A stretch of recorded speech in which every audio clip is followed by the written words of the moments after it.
Өзбекстан Республикасында ауыл қожалық тарауында экологиялық һәм таза қауіпсіз өнім жетістіруді қолдап қуатлау мақсатында ахметлі қарар қабыл етілді.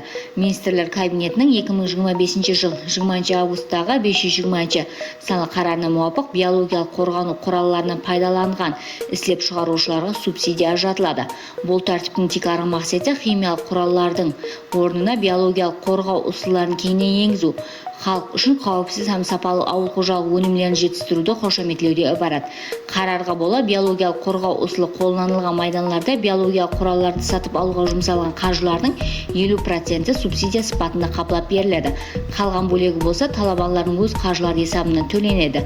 Бұл субсидия биологиялық қасиетке ие құралдардан пайдаланатын физикалық һәм юридикалық тараптарға ажыратылады.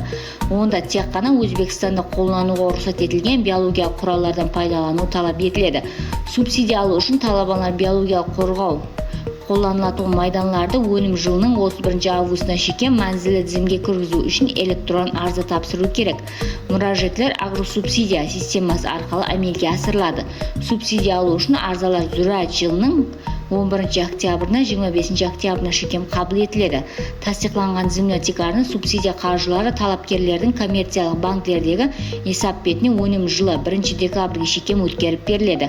Сондай-ақ экспорт етілгенін тасдиқлайтын айрым hücretlerді ұсыну талабы бекар етілген. Бұл болса фермер һәм ислеп шығарушылар үшін және де қолайлылық жаратады.